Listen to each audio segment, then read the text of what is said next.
মায়ের হায়াত বৃদ্ধির জন্য সন্তান একটি দোয়া পড়বে।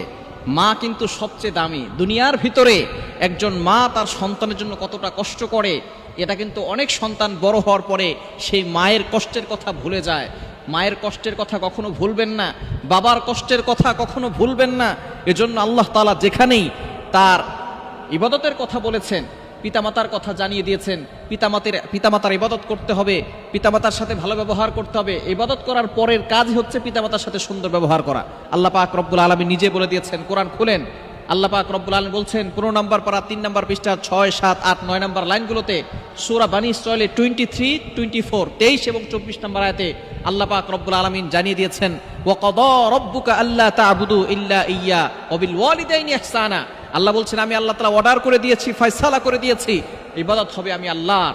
এরপরে বলেছেন ওয়া বিল ওয়ালিদাইনি ইহসানা, good dealings with parents, good behaviour with parents. পিতামাতার সাথে ভালো ব্যবহার করতে হবে, পিতামাতার সাথে কখনো খারাপ ব্যবহার করবেন না।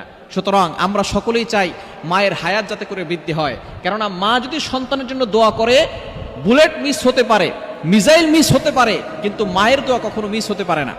দুনিয়ার সকল আলেম মিলে যদি কোনো গ্লাসের পানিতে ফু দেয় আর মা যদি শুধু বিসমিল্লাহ পরে ফু দেয়, তাহলে এই দুনিয়ার সকল আলেমদের ফু কবুল হতেও পারে, নাও হতে পারে। কিন্তু কোনো মা যদি সন্তানের জন্য ফু দেয়, সাথে সাথে আল্লাহ পাক রব্বুল আলামিন সেটা কবুল করে নেবেন। এজন্য মায়ের হায়াত যদি বৃদ্ধি পায়, তাহলে সন্তানের হায়াতও বৃদ্ধি পাবে, সন্তানের জীবনে বরকত আসবে। এই সন্তান মা বাবার জন্য দোয়া করবে, কি দোয়া করবে সেটাও আল্লাহ তাআলা শিখিয়ে দিয়েছেন সূরা বানী ইসরাঈল 24 নম্বর আয়াত, রব্বির হামহুমা কামা রব্বায়ানি সাগীরা। এই দোয়া তো আমরা অবশ্যই করব। আরো একটি দোয়া হচ্ছে আল্লাহুম্মা রযুক উম্মতি বারাকাতান ফি উমরিহা, আল্লাহুম্মা রযুক উম্মতি বারাকাতান ফি উমরিহা। আপনি আল্লাহর কাছে দোয়া করছেন, আল্লাহ আমার মায়ের বয়সের ভিতরে বরকত দিয়ে দেন, আমার আম্মার বয়সটাকে আপনি বাড়িয়ে দেন, তার হায়াতের ভিতরে আল্লাহ আপনি বরকত দিয়ে দেন।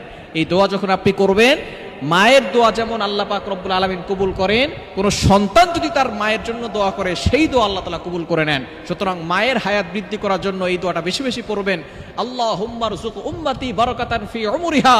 আল্লাহ তাআলা আপনার মাকে দীর্ঘদিন বাঁচিয়ে রাখবেন, তার হায়াতে বরকত দিবেন, এবং মা আপনার জন্য দোয়া করবে, আল্লাহ তাআলা আপনার জীবনটাও বরকতময় করে দিবেন।